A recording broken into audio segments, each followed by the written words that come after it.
Ok, nous voici à l'avant-dernier chapitre du livre et aussi au dernier chapitre de notre trilogie du roi Salomon. Alors, je vous rappelle que dans cette trilogie, nous avons suivi le parcours de la Dame Sagesse et nous l'avons vu tout d'abord enseigner, enfin, nous l'avons vu tout d'abord dans l'enseignement du père, du roi père qui enseigne à son fils, l'héritier du trône qui l'enseigne à se connecter à la Dame Sagesse, à se lier, euh, à se lier à elle, à, à cultiver ce rapport, cette intimité avec la Dame Sagesse. Nous avons vu donc les rapports entre la Dame Sagesse et le Dieu d'Israël, la déesse Ma'at, et nous avons parlé un petit peu de pourquoi le roi Salomon identifie ces trois caractères. Puis nous avons vu qu'est-ce qui se passe lorsque le roi abandonne son rapport avec la Dame Sagesse, le chaos qui s'ensuit, le royaume qui tombe en ruine. Et maintenant, nous allons voir la Dame Sagesse se tourner vers un tout autre public.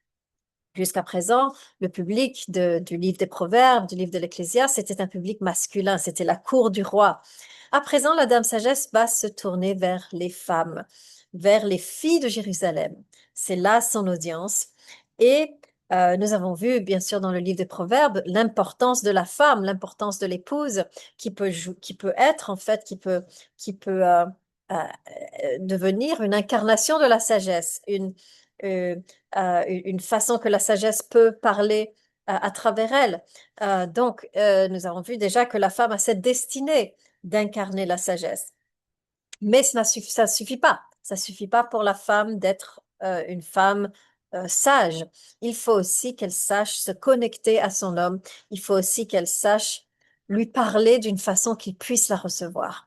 Et en d'autres termes, il faut aussi qu'elle apprenne à aimer et à être aimée. Ça ne suffit pas pour une femme d'être sage, d'avoir quelque chose à dire, d'avoir du discernement. Il faut aussi qu'elle arrive euh, à trouver une ouverture chez son époux pour pouvoir transmettre cette sagesse. Or, cette ouverture dépend de la qualité de la relation. Dans quelle mesure c'est une relation d'amour, dans quelle mesure elle sait aimer son époux, dans quelle mesure son époux l'aime. Et c'est dans la mesure où il y a de l'amour entre eux que cette transmission de sagesse pourra avoir lieu. Donc, avant même que la femme puisse ouvrir la bouche avec sagesse, il faut déjà qu'elle sache aimer. Et c'est vraiment là ce que euh, ce dernier livre, le Cantique des Cantiques, va apprendre aux femmes. Comment tisser cette relation d'amour qui ensuite créera cette ouverture pour la transmission de la sagesse.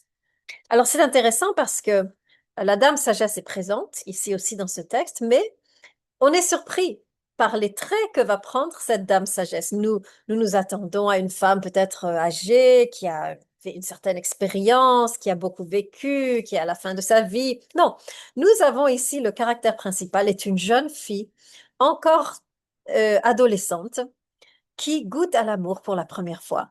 Et c'est cette jeune fille que nous allons voir est une fille encore très jeune, très inexpérimentée, qui va faire énormément d'erreurs, énormément de faux pas, même qui va transgresser parfois les normes les normes de l'amour telles qu'elles sont élaborées dans le contexte patriarcal.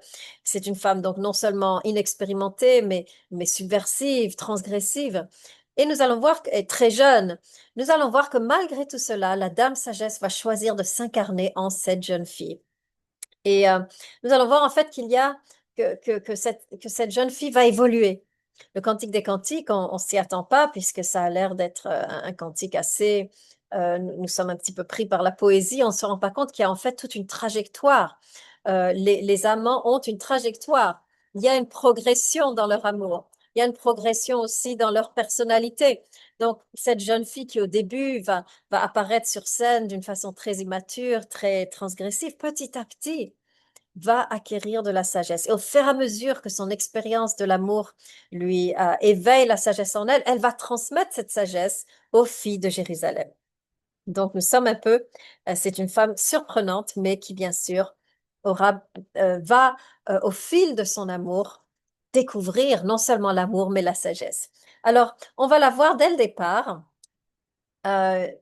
si je pouvais dresser un portrait de la Shulamite, donc qui est ce caractère principal, si je peux dresser un portrait de la Shulamite du début du texte, nous voyons là une femme très ambitieuse, qui a énormément d'initiative. Elle sait ce qu'elle veut et elle n'hésite pas à revendiquer ce qu'elle veut, parfois même d'une façon désespérée.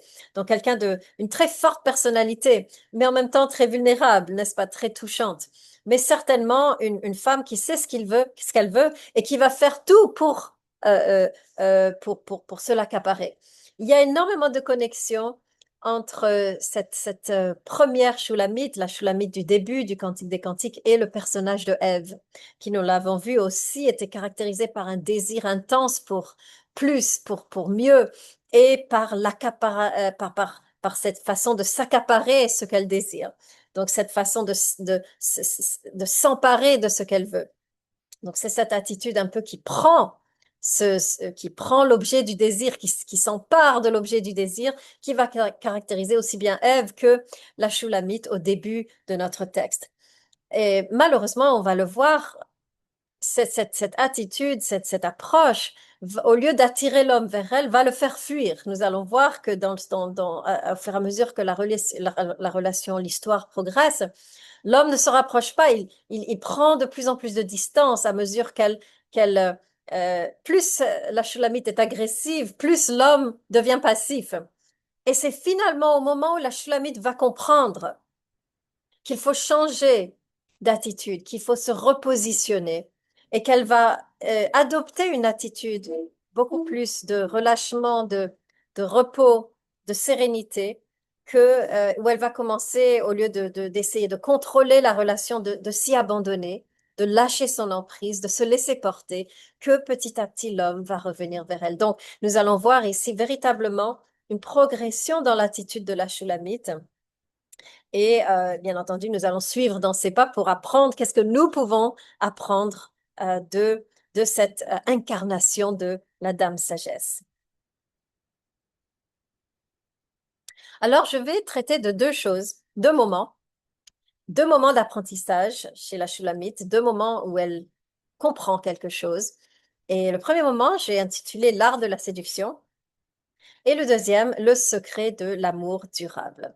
Alors voilà, nous allons parler du début, comment pouvons-nous favoriser l'enclenchement d'une relation et ensuite comment pouvons-nous soutenir et faire de sorte que cette relation dure et pas seulement s'évapore au bout de quelques mois. Alors, je commence avec donc l'art de la séduction. Alors, c'est intéressant parce que de nos jours, bon, il y a un livre très populaire qui est sorti sur l'art de la séduction par, je crois que c'est Robert Greene, donc en anglais. Et j'ai lu une partie de ce livre et qui m'a rendu malade d'ailleurs. J'ai dû arrêter très vite. En gros, ce que j'ai pu cerner dans sa, euh, dans dans ce livre et en général lorsque je lis différents manuels de séduction qui sont publiés, des livres populaires, je me rends compte qu'il y a deux choses. Premièrement, la séduction est liée à la dissimulation.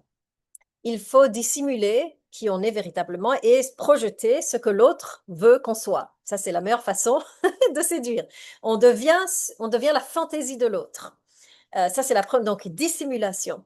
Deuxième chose, manipulation. C'est-à-dire, on va s'efforcer d'agir, de dire, de faire toute cette dissimulation et dans le but, bien entendu, de contrôler le résultat, de contrôler la réponse de l'autre. Et donc, il y a donc non seulement dissimulation, mais aussi tentative de contrôle, de manipulation de l'autre. Alors ça, c'est ce que je vois un petit peu dans la littérature populaire sur la séduction. Alors, ce qui est intéressant, c'est que notre texte va renverser cette approche. Au lieu de la dissimulation, nous verrons la Shulamite euh, euh, mettre en œuvre une profonde vulnérabilité. Elle va révéler, elle va se révéler, elle va s'ouvrir au lieu de se dissimuler. Et deuxième chose, bien sûr, nous allons voir comment elle évolue vers le lâcher-prise, la sérénité euh, et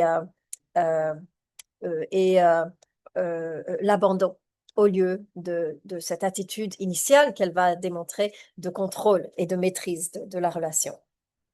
Alors, tournons-nous tout d'abord vers cette vulnérabilité. Alors, c'est très intéressant nous avons là véritablement une fille, une jeune fille qui est au début, c'est son premier amour, puisqu'elle est tellement, il y a tellement elle est tellement ouverte, elle est tellement vulnérable, elle n'a pas encore appris à se cacher, à se protéger, à construire des murs et des remparts et des forteresses.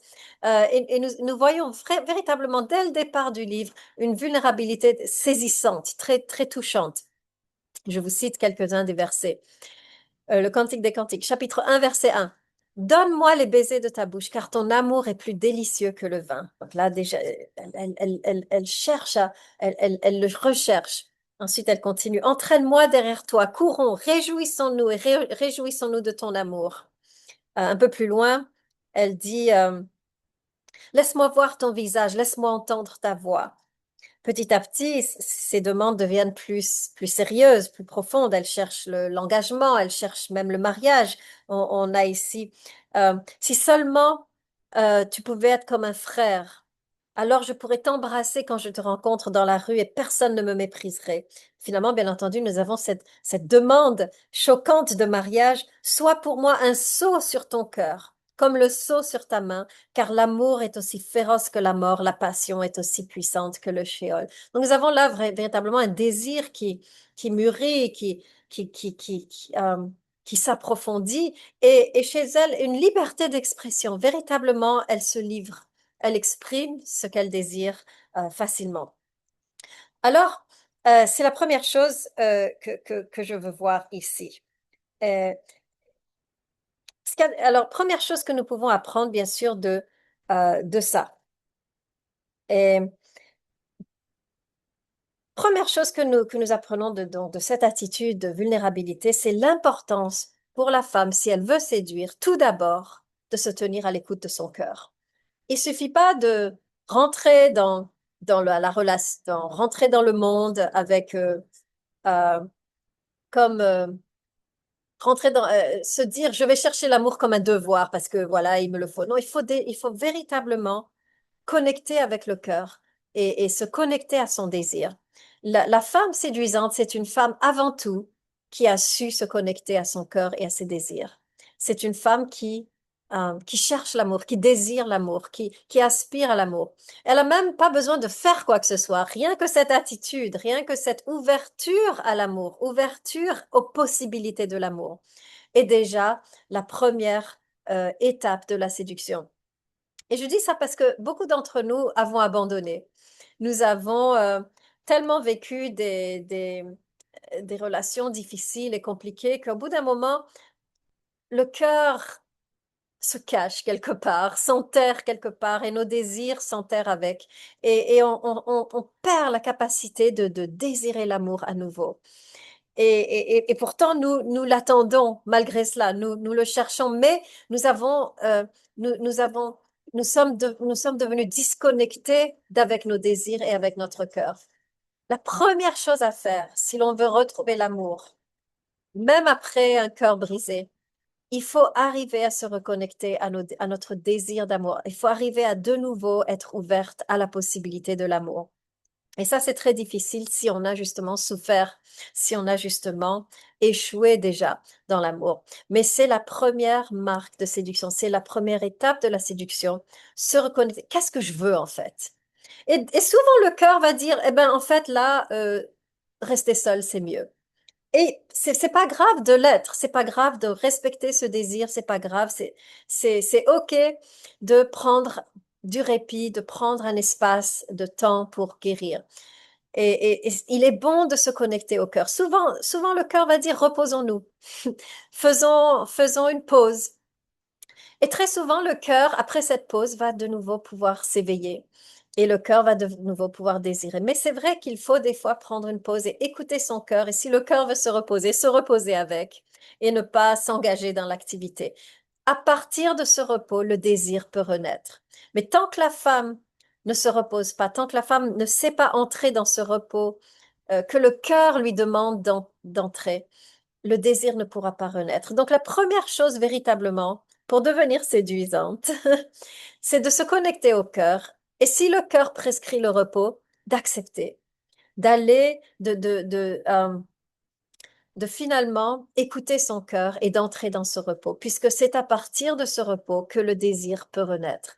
Et le problème avec beaucoup d'entre nous, c'est que on reste dans l'activité frénétique, on reste dans le contrôle, dans la maîtrise de notre vie et on n'apprend jamais finalement à rentrer dans ce repos qui seul peut faire renaître le désir.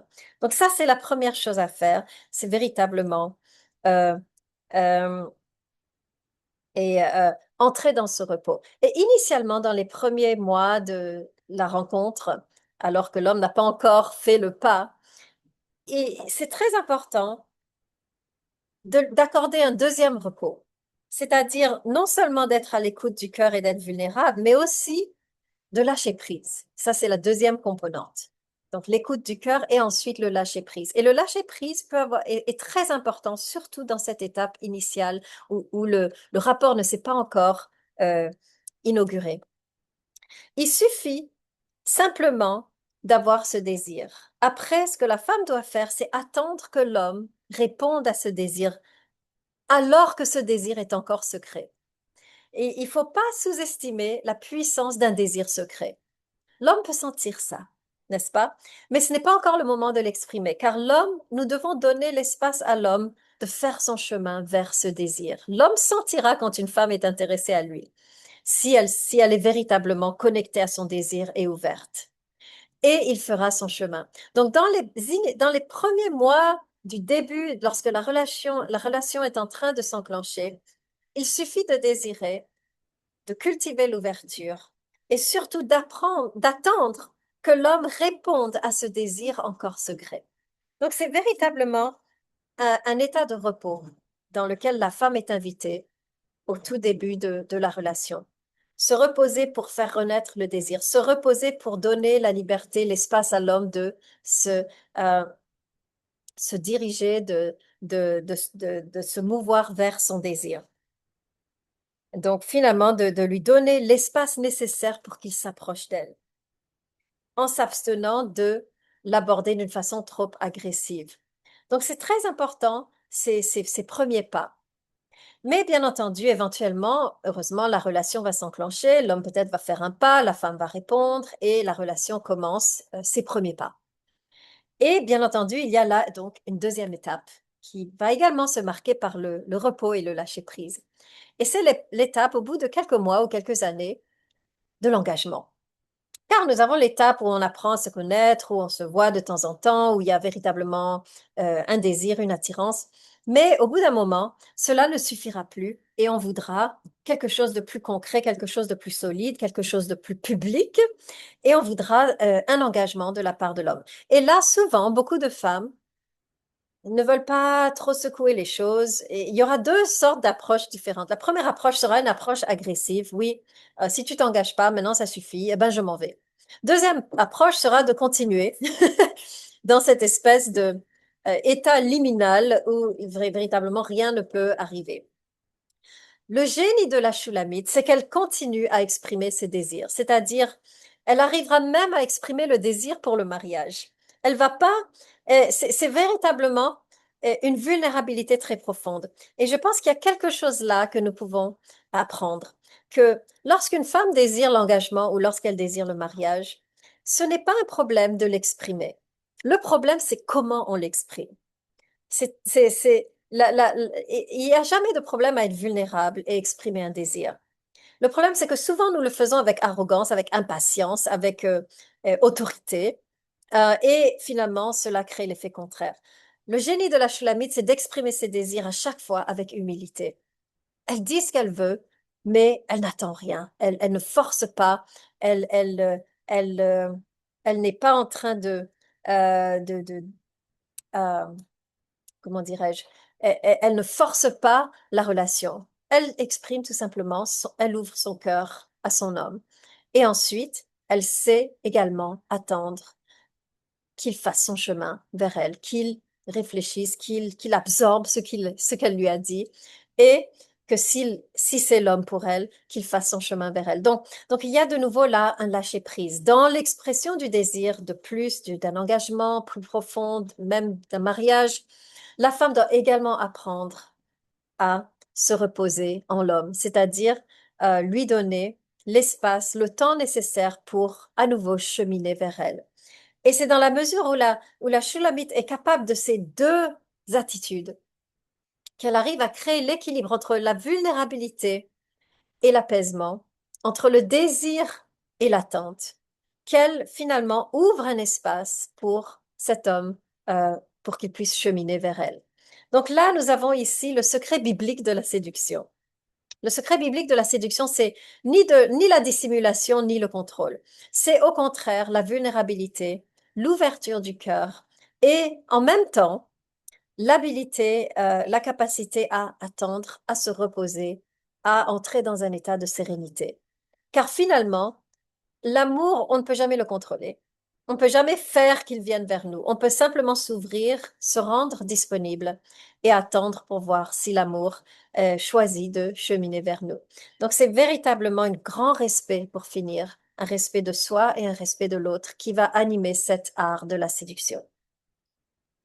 Alors maintenant, j'aimerais aller dans une partie du cantique un peu plus sombre, un peu plus compliquée, où on va parler de la tentation de l'infidélité et de la réaction qu'une femme peut avoir à cette crise et pour finalement tisser un amour durable et solide.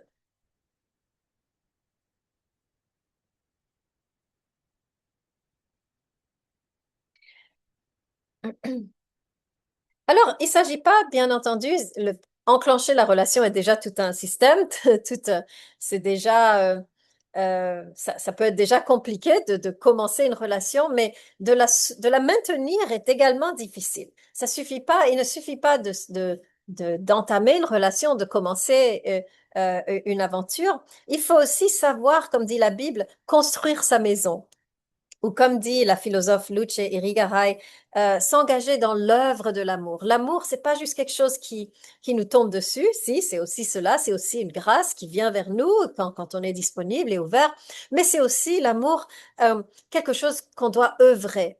Nous devons œuvrer pour l'amour. Yann, et le mot œuvre ici, en grec poiesis, implique une œuvre d'art ou artisanale. C'est véritablement une œuvre où on doit aussi et se positionner de certaine façon, savoir aimer, pas seulement aimer. Donc, il y a toute une œuvre de l'amour à laquelle il faut aussi se consacrer lorsque l'on débute une relation. Et souvent, les amants négligent cela. Ils pensent que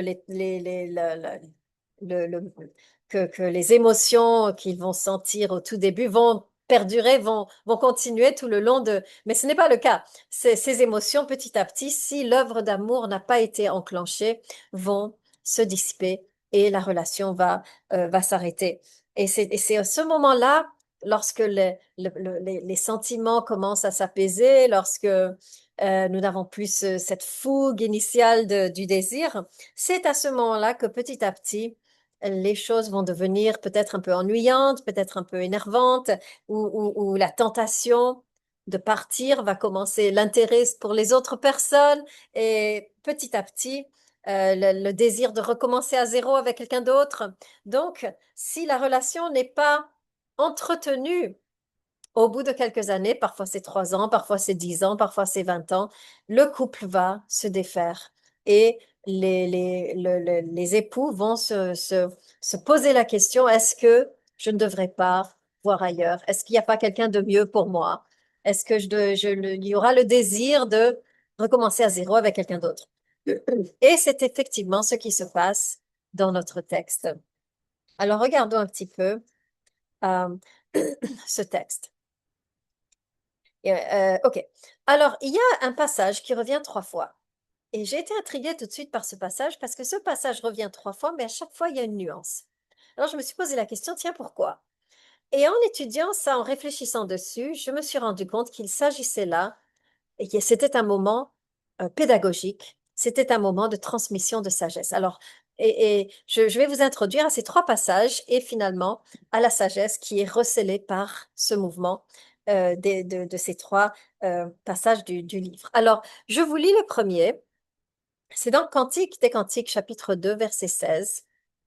Et nous avons là ici une très belle affirmation de l'amour de la part de la bien-aimée et une attitude un peu spéciale de la part de son bien-aimé. Alors la femme dit, mon bien-aimé est à moi et je suis à lui. Ah, c'est magnifique. Hein. Et d'ailleurs, cette phrase est engravée souvent dans les mariages juifs, dans l'anneau, ou dans les bijoux de la mariée. Nous avons ici véritablement une très belle phrase. Et puis nous avons la réponse de l'homme. Et le texte est un peu mystérieux. Il dit simplement, euh, il paie ses brebis parmi les lys. Et nous allons voir ça 3 fois. Mais là, c'est le premier. Alors, je me suis posé la question, mais que signifie cette réponse un peu spéciale de l'homme de paître ses brebis dans les lys? Et je me suis rendu compte que le lys a une valeur symbolique très puissante. N'oublions pas que l'homme, à un moment donné, se tourne vers son bien-aimé et lui dit, sa bien-aimée, pardon, et lui dit, tu es le lys unique de ma vie. Et tout d'un coup, ici, nous avons par contre les lys. Donc, nous avons un pluriel. Tout d'un coup, le lys qui symbolisait l'aimer est devenu les lys et impliquant donc qu'il y a une pluralité ici. Il n'y a plus seulement une seule femme, il y a plusieurs femmes. Et nous allons voir ça dans le deuxième passage également. Sauf qu'il y a une petite nuance. Dans le deuxième passage, dans le Cantique chapitre 6, 3, nous avons la nuance. Au lieu que la femme dise mon bien-aimé est à moi et je suis à lui, elle va dire je suis à mon bien-aimé et mon bien-aimé est à moi. Et puis de nouveau, nous avons l'expression il paie ses brebis parmi les lys. Donc et de nouveau, cette allusion à d'autres femmes. Et on ne sait pas jusqu'où l'homme est allé, mais certainement il y a d'autres femmes sur son radar. Alors on voit le changement, ok, c'est intéressant. Et on va à la troisième occurrence, chapitre 7, verset 11. Même expression, je suis à mon bien-aimé et tout d'un coup, au lieu des lys, nous avons et son désir est pour moi. Il y a eu donc un changement radical de la part de l'homme. Son désir jusqu'à présent était diffus, il y avait d'autres femmes, il voyait d'autres opportunités, il était euh, intéressé à d'autres possibilités. Et tout d'un coup, à l'issue de ce drame, en 3 mouvements, nous avons tout d'un coup le désir de l'homme qui se tourne et qui se focalise sur la femme. Finalement, il est prêt à s'engager. Il est prêt à l'avoir, elle, seule, pour compagne. Alors, ma question, bien sûr, c'est comment est-ce qu'elle a fait cela? Qu'est-ce qu'elle a fait? Comment est-ce qu'elle s'est positionnée pour faire advenir ce changement? Pour changer le cours de sa relation? Car il y a véritablement un positionnement de la femme, un repositionnement de la femme à travers ces 3 moments qui va repositionner l'homme. Alors, essayons de voir quel fut ce repositionnement. Alors, la première chose qu'on voit, c'est le passage de mon bien-aimé est à moi à je suis mon bien-aimé. Et là, il y a un repositionnement de la part de la femme. La première chose qu'on voit, c'est au lieu de dire mon bien-aimé est à moi, qui est un acte de possession, elle dit je suis à mon bien-aimé, c'est-à-dire c'est un acte, elle s'abandonne à lui plutôt qu'elle le possède. C'est-à-dire, elle le libère de son emprise possessive. Elle lâche prise. Elle le libère de l'obligation d'être sien, d'être à elle. Et finalement, elle le libère de son emprise. Ça, c'est la première chose qu'elle fait. Au lieu de dire mon bien-aimé est à moi, je suis à mon bien-aimé. Donc, nous avons là le premier repositionnement. Alors, c'est intéressant, c'est qu'au moment où elle libère son bien-aimé, où elle lâche prise, elle se libère également elle-même. Car on peut être aussi prisonnière de nos obsessions et de nos emprises puisqu'elle dit je suis à mon bien-aimé, c'est-à-dire elle retrouve son jeu. Elle passe d'une obsession pour lui, d'une perte d'elle-même en lui, à un retour à elle-même. Elle retrouve son jeu. Et finalement, au lieu d'être comme ça obsédée par lui, elle retrouve qui elle était, elle s'est perdue quelque part. Il y a eu une fusion l'amour est devenu fusionnel, où elle a perdu le sens de qui elle est, elle a perdu peut-être ses rêves, peut-être sa dignité, peut-être son intégrité, peut-être elle a perdu euh, certains de ses désirs, elle retrouve son jeu. Et là, on apprend quelque chose de vraiment très, très important dans ce premier temps. On apprend une clé ici nous est donnée, que l'on peut utiliser lorsque on se rend compte que la relation commence à perdre sa couleur, elle commence à perdre son intensité. Tout de suite, on panique, on se demande quoi faire, on fait des rendez-vous chez les thérapeutes, etc. Mais en fait, il suffit tout simplement à ce moment-là de se poser deux questions. Dans quelle mesure je suis encore libre, je suis encore moi dans cette relation? Première question. Deuxième question, dans quelle mesure l'autre est encore libre et l'autre est encore lui-même? Parce que c'est là véritablement la cause de la désintégration de l'amour. L'amour perd sa couleur, perd son intensité lorsque une des personnes perd son moi. Et c'est dans la mesure où chacun peut retrouver son jeu, son moi, que la relation va de nouveau retrouver son intensité. Parce que l'intensité de l'amour, la passion, est liée à la dualité dans l'amour. Il faut qu'il y ait deux pour qu'il y ait passion. S'il y a qu'un, si l'un s'est fondu dans l'autre, c'est exactement à ce moment-là que la passion va commencer à euh, disparaître. Et donc, la meilleure chose à faire lorsque l'on sent que la relation s'essouffle, l'on sent que la relation a perdu son intensité, c'est de se poser ces deux questions. Dans quelle mesure je me suis fondu en toi? Dans quelle mesure je t'ai forcé à toi à te fondre en moi? Retrouvons le deux. La philosophe Luce Irigaray dit elle a écrit tout un livre qui s'appelle le titre Être deux, l'importance de préserver la dualité, l'importance de préserver la séparation entre les deux amants pour que la passion puisse perdurer. Et c'est véritablement cela que la Shulamite va découvrir dans un premier temps. Mais cela ne suffit pas, puisque ça ne suffit pas de libérer tout simplement l'autre de l'emprise possessive, parce que ça peut aussi devenir une indifférence. Ça peut se transformer en indifférence, en abandon. Et donc, il y a autre chose aussi que la Shulamite fait à ce moment-là. En même temps qu'elle lâche prise, elle tient bon. Alors, je m'explique. Trois fois, elle va dire quelque chose dans la variation de mon bien-aimé est à moi, je suis à mon bien-aimé est à moi. Elle va répéter ça trois fois. Alors, qu'est-ce qui se passe ici? Eh bien, c'est très simple. Ce qui se passe ici, c'est la décision de s'engager dans cette relation. C'est-à-dire la Shulamite, même si rien n'est sûr dans l'extérieur, rien n'est sûr de ce que l'homme va faire, elle, intérieurement, choisit de s'engager dans cette relation, d'y mettre, de se donner à fond, de finalement tenir bon, quoi qu'il arrive. Et ça, c'est le plus difficile. En d'autres termes, ce qu'elle fait ici, c'est faire preuve on dit en hébreu, émouna, de foi. Alors, qu'est-ce que ça veut dire, émouna, la foi en hébreu? C'est pas juste une croyance ou un espoir. Le mot émouna signifie au fond demeurer, rester, ne pas céder. Donc, ce que fait la Shulamite ici, c'est que bon, l'amour s'est enclenché, nous sommes dans une relation, nous avons peut-être vécu quelques années ensemble.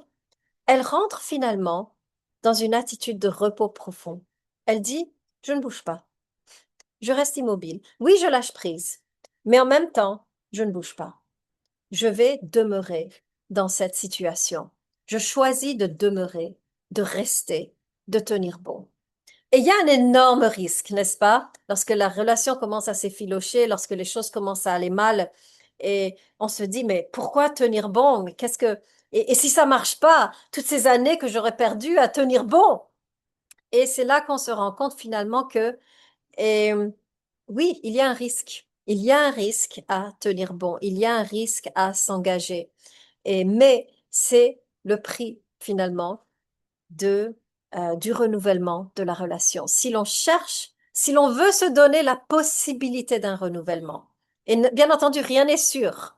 La relation peut se casser. Mais si l'on veut se donner la possibilité d'un renouvellement, c'est le prix de cet engagement sacrificiel envers l'autre, un engagement qui est surtout intérieur. La femme choisit l'autre. La Shulamite choisit son bien-aimé et elle dit, je ne bouge pas. Je ne bouge pas tant que nous sommes dans cette situation. Toi, tu peux bouger, mais moi, je ne bougerai pas. Et tant que l'autre est encore là, il y a de l'espoir. Je ne dis pas maintenant qu'il faut rester s'engager quand l'autre il est parti, s'est remarié, non. Euh, mais dans le moment de crise, dans le moment où les choses commencent à s'effilocher, au lieu de claquer la porte et de dire eh ben non, casse-toi, ou bien de dire ben je m'en vais, restez sereine, tranquille. Les choses se feront comme elles se feront. Je laisse les choses se faire, mais je lâche prise et je m'engage. C'est ça finalement, de nouveau, le génie de la Shulamite, c'est de savoir équilibrer les deux.